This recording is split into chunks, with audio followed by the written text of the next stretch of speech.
numérique. naka la war a demee. waaw yooyu yëpp yow dafay fekk nga koy sóor.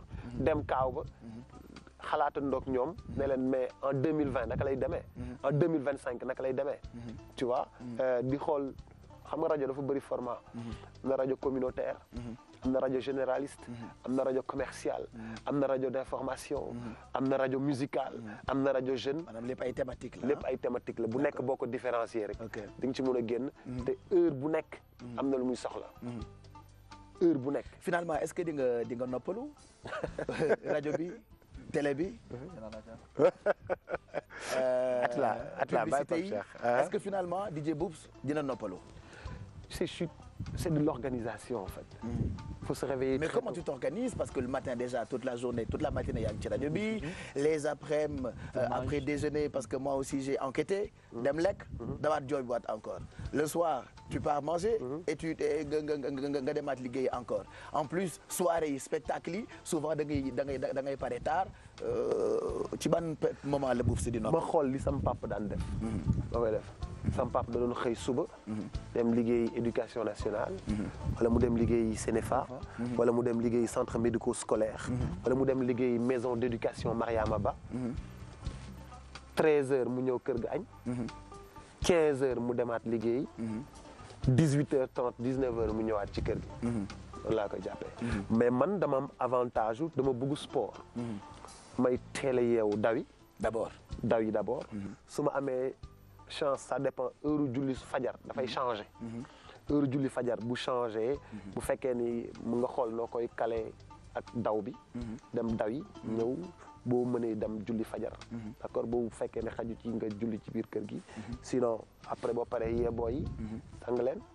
dugal leen ci biir. yaa leen di sang wala maam Jaara ma leen di sang. non maa leen di sang samay copains lañu quoi samay copains lañu samay doom samay xarit lañu quoi. ok maa leen sang maam Jaara moom dafa leen bugg sang. mais xëccoo la quoi. man maay taam voilà man defar leen. affaire yooyu xam nga.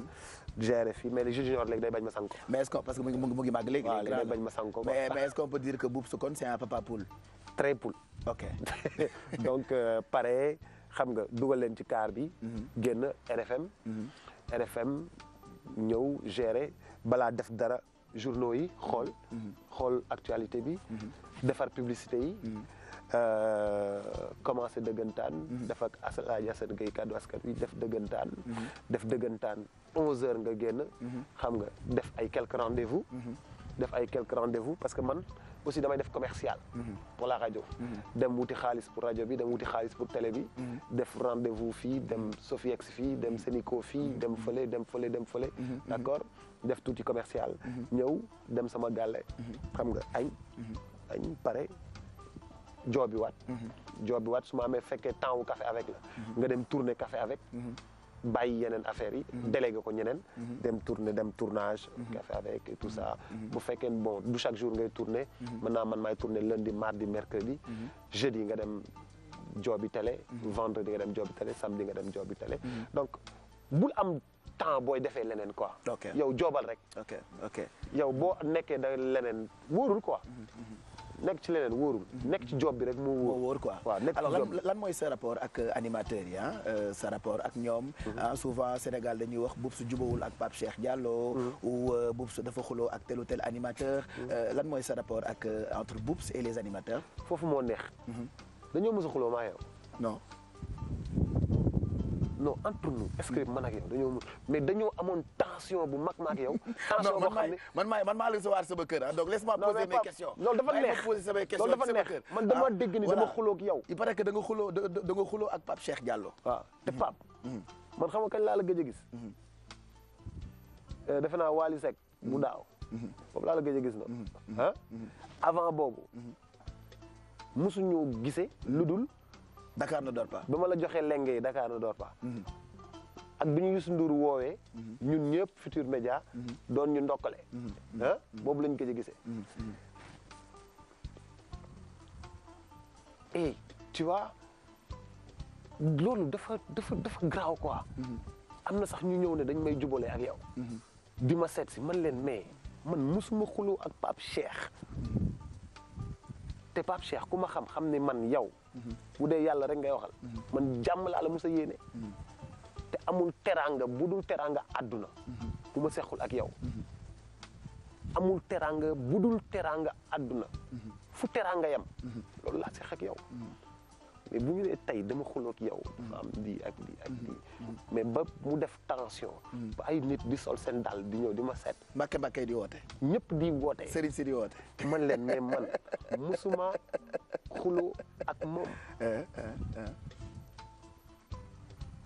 te doxuma ko waxuma ko may toog rek jàpp sama njàmbur te muñ rek pa muñ moo fi des quoi muñ moo fi des waaw léegi kon lu tax kon Sénégal métti ils l'ont fait je pense avec beaucoup de gens et à chaque fois dañuy méngale lu àndul wala di méngale loo xam ne sax jarul ñu koy méngale ba indi tension ci diggante yu mu xañ mais dafa dem ba mujj am tension mais affaire bi jaaxal ma te pourtant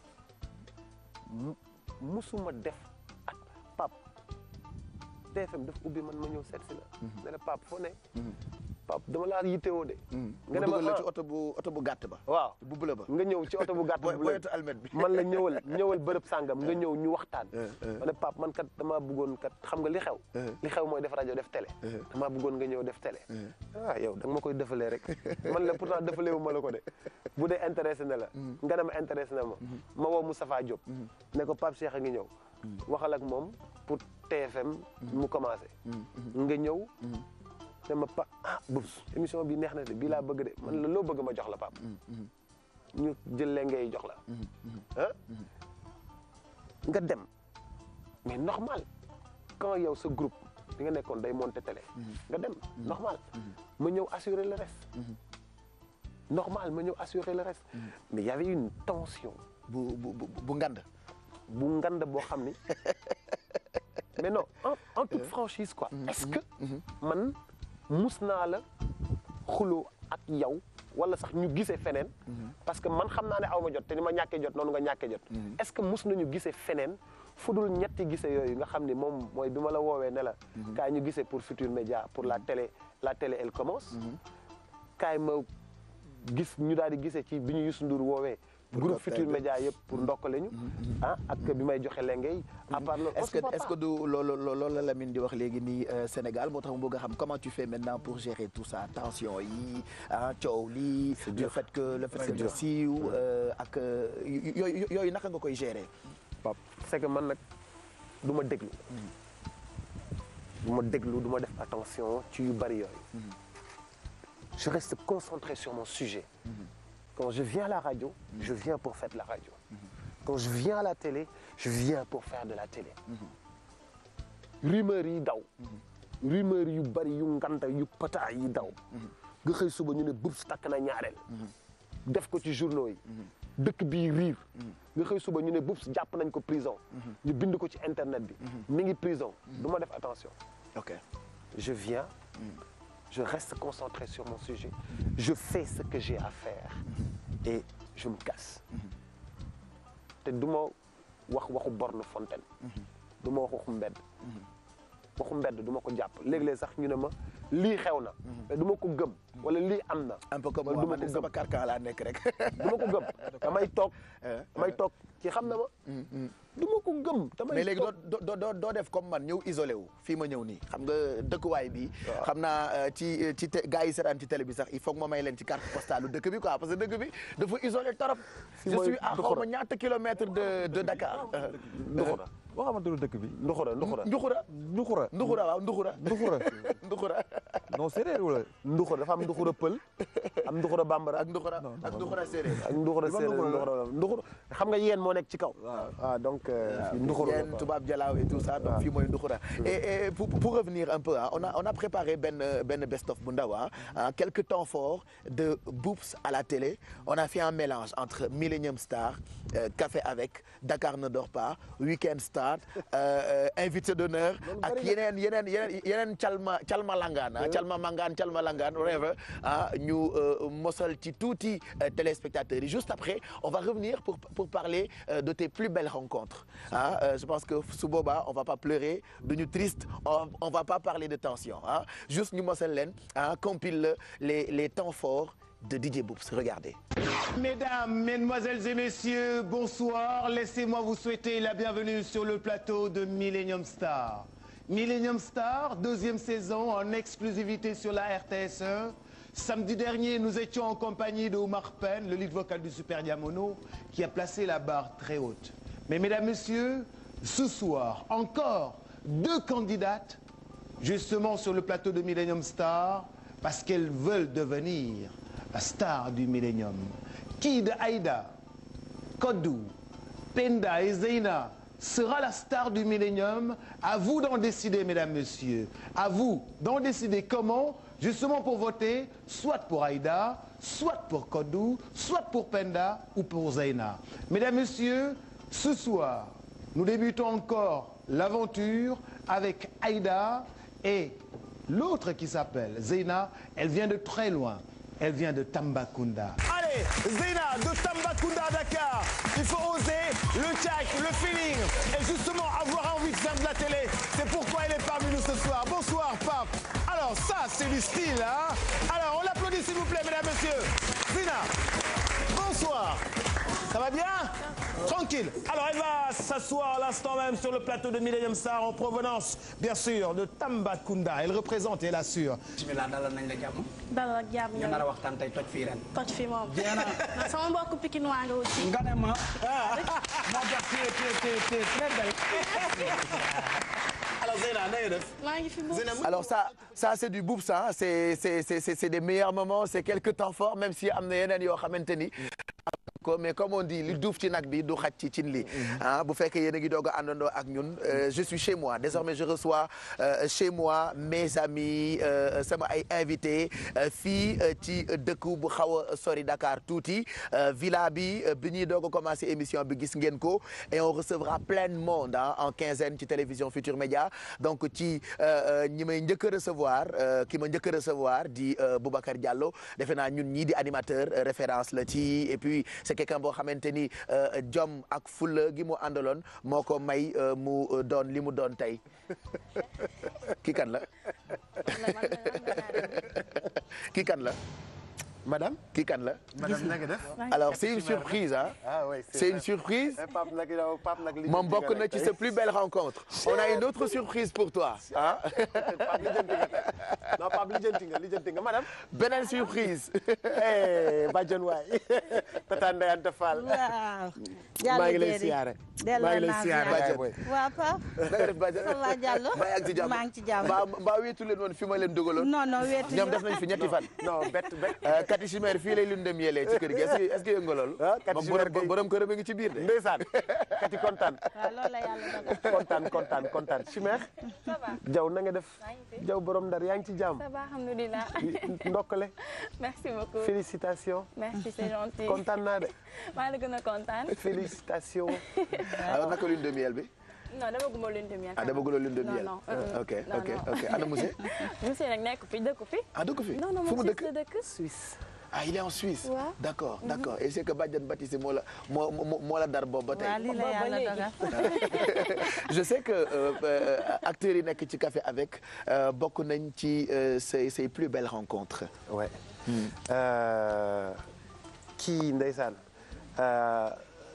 dama koy ndokkale ba pare. di féliciter ko féliciter yaayam ak magam ak seen waa kër. mais dafa dund lu metti ak man. dafa dund lu metti Kati Chimère ak man. bi may def un café avec.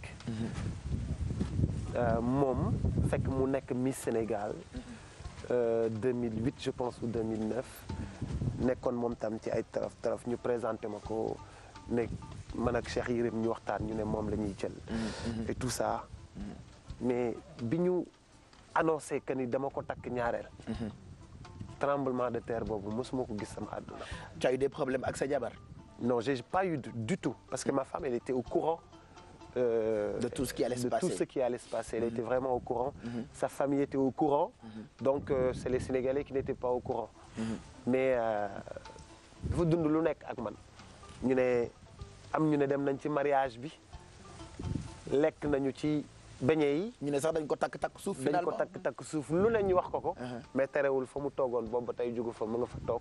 jàpp njàmburam ànd ak calme ànd ak sérénité. toog muñ lu nekk mu dégg ko. ba tey mu dégg alxayri. donc jiiñ nañ ma ko.